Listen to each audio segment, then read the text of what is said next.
Hello and welcome to Best of the Bets. My name's Christina Nicolaides and we're looking at the best betting opportunities for this weekend's football. I'm joined by our regular guests. We have Sam Diamond, who is our football expert and editor of bestofthebets.com. We also have Gareth Walker, bookie and new dad, so congratulations on the little arrival. We're going to start looking at Premier League fixtures on Saturday. We're going to start though with Manchester United are hosting Norwich. Manchester United 12 points clear. The prices are United at 1.3, the draw's 5.5, and Norwich are available at 10. Pulled off a shock last week.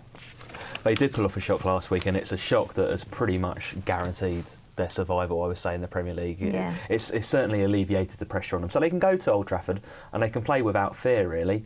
And what we have seen from Norwich this season is they don't tend to be blown away. They've only really been beaten out of sight by Liverpool twice and Fulham this season. I think only 4 of their 27 games has there been more than one goal in it either way.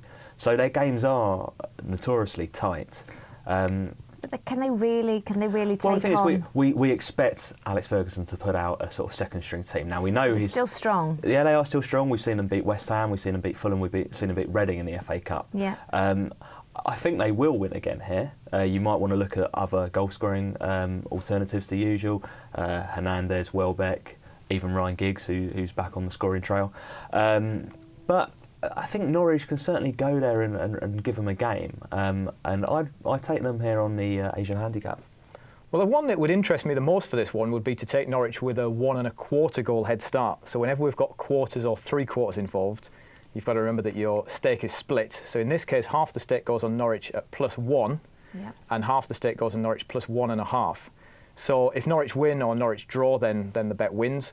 If Manchester United win by 1 goal, then half of the bet is a winner because half the bet is at Norwich +1.5, so they win on the handicap, and the other half of the stake is actually refunded because with Asian handicaps, Norwich +1, if Manchester United win by 1, that part of the bet, the money is refunded. So it's a good option, and the fact that Sam mentions about Norwich losing so many games by 1 goal that they do lose, for all Ferguson's talk and for all Ferguson's ability to motivate, there's got to be eyes and attention on that game coming up on Tuesday. It's just you can't play down how massive that game is against Madrid. Hernandez is a possibility for first goal scorer. He's available at 5. He's always someone you'd want to look at in a game like this, where surely Van Persie and Rooney will start on the bench. Perhaps one of them will play, but surely Hernandez has got to be up front, main man. 5's a big price, and then a couple of correct scores. 2-1 available at 7.9, or 2-0's available at 5.3 if you think United might edge it by 2. I think United's defence has tightened up recently, but there's still those moments of uncertainty. So I think an interesting option this weekend is Kai Kamara, who has made 2 substitute appearances now for Norwich against Fulham and Everton, and sort of shaken up the game both times. He's looked quite a handful. He's 6 to score at any time, and it might be worth a go. Yeah, I wouldn't put you off that. OK, we're going to move on to Southampton versus QPR. Southampton are 1.8. Draw 3.8 and QPR are 4.9. They badly need the win. And Southampton are playing really, really well. They are, although I do think maybe we've all got slightly carried away with it. I think their defeat at Newcastle has left them firmly in that relegation battle. Yeah. But I think what they have done this season is they've played very well against the teams in the bottom 3. I think they've played 4 games against the teams currently in the bottom 3 and won the lot. And Southampton now, they're clearly adhering to this pressing game that Mauricio Pochettino favours. They've scored 8 goals in the last 4 games. Conversely, they have conceded 9. So there's going to be opportunities at both ends, I think. Ricky Lambert, he's certainly worth looking at this weekend, but he'll be up against Chris Samba, so that'll be sort of 2 heavyweights going up against it together. Although Chris Samba still isn't at full fitness either, so... Well, he fits right in with that team along with about 4 or 5 other players. So you might want to look at some more agile players worth making a mark in this game. I think Adam Lallana is a great little player. Yeah. And I think I've 9 to score first could be an option. Gareth? I think this 1.8 Southampton could be one of the best betting opportunities of the season. Yeah. In a way, the fact that Southampton lost at Newcastle means that the players are very clear. We're still right in the middle of this dogfight, and this is an absolute must-win game.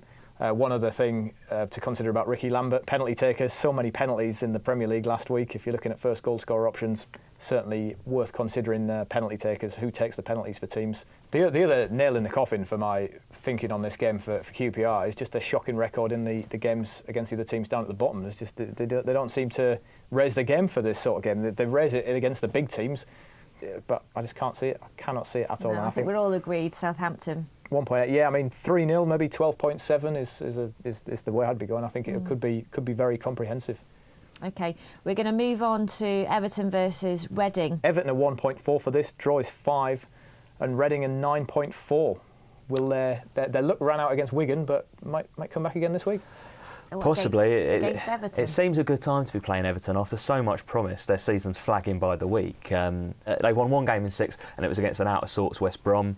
They did beat Oldham in the Cup in midweek, but yet again couldn't keep the clean sheet against the League One side, and it's now only 3 clean sheets from 15 home games this season. There's enough to convince me here just to take a chance on Reading at big prices. Gareth? One option that I've been very keen on the last few weeks is the Lafondra to score last. He's priced at 11 to score the first goal and the last goal. It's always the same price for first and last. You can just imagine Everton perhaps getting into a fairly comfortable lead early and then pressing the panic buttons later on. I wouldn't be at all surprised to see a sort of 2-0 half-time lead for Everton be turned around to 2-1 or 2-2, something like that. You can almost predict the way these Everton games go, where they should be comfortable and then it just all seems to go wrong. And it's also worth remembering that Reading's only win in the first half of the season came at the Majeski against Everton. So I'm going to go with the 9.7 about Reading. So you're going for a Reading win. Completing a double. Both teams to score was an option with these games. That's as big as 1.9 because Reading aren't really fancied to score here. That might be a good way so to play. You just look at that record. It's lost track of where they're up to now. 21 out of 27 this season now. It's staggering. Right, we're going to move on to Wigan versus Liverpool. We know Liverpool much stronger at home, but both teams have been inconsistent this season. Wigan are 4.4, draws 3.8, and Liverpool 1.85 odds on away from home. We are going to go and listen to Mike Holden and see what he has to say about this particular game. Liverpool won this fixture comfortably at Anfield earlier in the season, and they've been winning comfortably when they're winning at home lately anyway. So I think there's value in them on the Asian handicap, in backing them on the 3/4 ball minus 0.75. Because I think if once they get the noses in front, they do tend to be comfortable.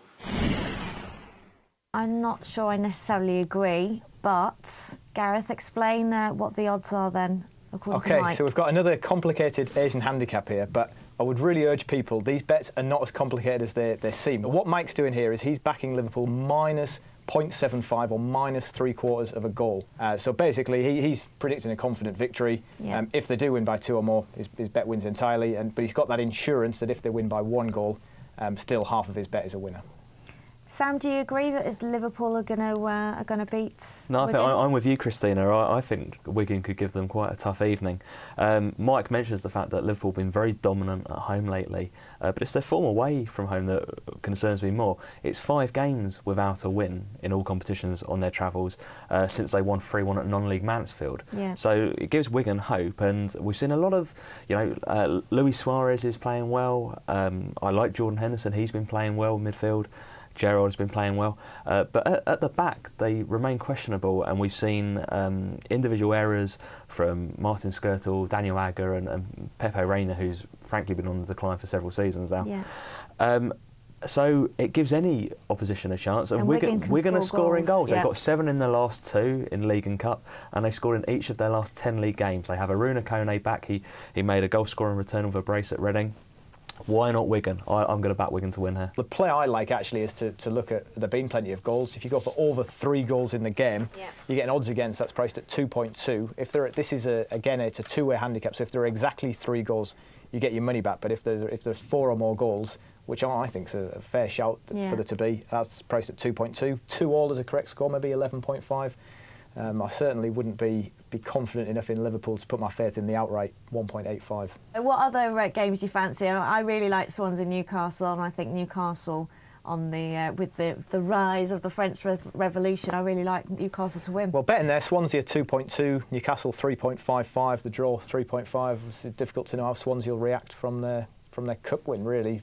We did get a tweet from Thomas Jones 9000. He said Swansea 1, Newcastle 2. I'm kind of thinking along the same scoreline, or Swansea 2, Newcastle 3. It's 9.9 for Thomas Jones. We'll see how he gets on this week. From these other games, I actually don't think there's going to be many goals at all, really. Yeah. For me, Stoke-West Ham has all the look of an under 2.5 game. And Kevin Nolan's out. He broke his foot.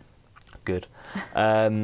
Yeah, two very sort of similar teams with a direct style. Neither score goals. Both in a poor run of form. I can quite see them sort of cancelling each other out here. Do you think Stoke have got slight upper hand because they're playing at home? Yeah, they have. Place to go? Yeah, it is, and obviously West Ham are awful on their travels. But if they win, it'll be by 1 or 2-0, I think. What are the odds for that then? I think under 2.5 goals, Stoke West Ham is 1.6. I also like no goal scorer at Sunderland Fulham, and in fact, all 4 of these games, if you were to do an under 2.5 goal accumulator, that's Stoke West Ham, Sunderland Fulham, Chelsea West Brom and Swansea Newcastle, that pays 12 for a fourfold. Gareth? Yeah, there's not that much to get excited about in these games. The one that I like is Chelsea against West Brom. Chelsea 1.4 and West Brom are at 8. I think the angle from a betting point of view is that West Brom are available at 8 to win a game where it plays exactly to their strengths. This go, sit deep, defend, absorb all the pressure for 75 minutes. The model that worked bang on the money at Anfield, I could see happening again. A repeat of that 2-0 scoreline is 26.5. OK, we're going to move on to the second Clásico in 5 days. Real Madrid take on Barcelona at the Bernabeu. Real Madrid are 2.9, Barcelona 2.4, and the draw is 3.7. So what gives Barca the edge? Well, I think, again, the fact that we're not... Apart from Lionel Messi, obviously. Well, yeah, but he missed training on Wednesday with illness, so what kind of state he's going to be in for this game, we don't know. And I think also Real Madrid were up for that Copa del Rey game. It was a competition they could win. They can't win the league. They're 16 points behind, and they have Manchester United on Tuesday. We just don't know what kind of team and in what frame of mind Real Madrid are going to be in. But at the prices, it's hard to really look beyond them as the value because they were so good in that game in midweek. Yeah. You could see Alex Ferguson turning from an even deeper... you could see Sir Alex's face turning from an even deeper shade of red than it normally is because Madrid looked sensational in that game. They demolished the best team in the land. So I'd be reluctant to advise a strong bet at the moment, but certainly closer to the off. If Madrid are putting out a strong side, the fact that they're outsiders here is really good. You never know with Mourinho. He could be just so full of it. Look, we've won the cup game. We're going to win the Spanish Cup. We've got the Champions League game at Old Trafford on Tuesday. I wouldn't put anything beyond him. He could well put a very weakened side out here. One bet that always cops in this game. It's a very short price, but I know Sam's keen on it. Both teams to score. Yeah, it's landed in the last 12 Clásicos in all competition. 1.5, and it is short, but I'd still be backing it at that price. Barcelona have been very poor lately by their standards. They've lost to Real Madrid and they lost to Milan in the Champions League. And it seems that very much the reason for that is the fact they just don't have a manager at the moment. Tito Villanueva is in America receiving treatment for his cancer again. But it feels like they need someone in charge. They've got the assistant in charge, but he doesn't really... He doesn't really want that role. So it's very hard to make a case for them here. As Gareth says, wait for the team news. If Real Madrid looks strong, I think if the price is still around, go with Madrid. OK, best bet for Saturday? It's a big price. It would take a lot for it to come in, but I'm going to go for Reading at Everton at 9.4. OK, Gareth? I'm tempted by the big price, West Brom actually, but I'm going to go for an odds-on shot. Southampton at 1.8 look an absolute mustard bet to me. OK, I am going to go for Newcastle to beat Swansea 3-2. Newcastle to win 3-2 is priced at 31.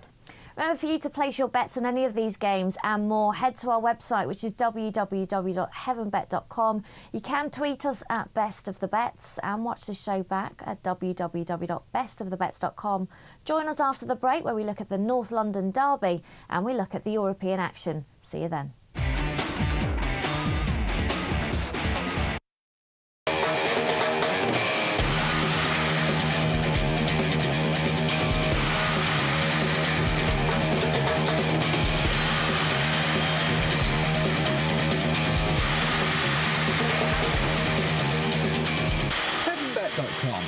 Betting site from Poker Heaven.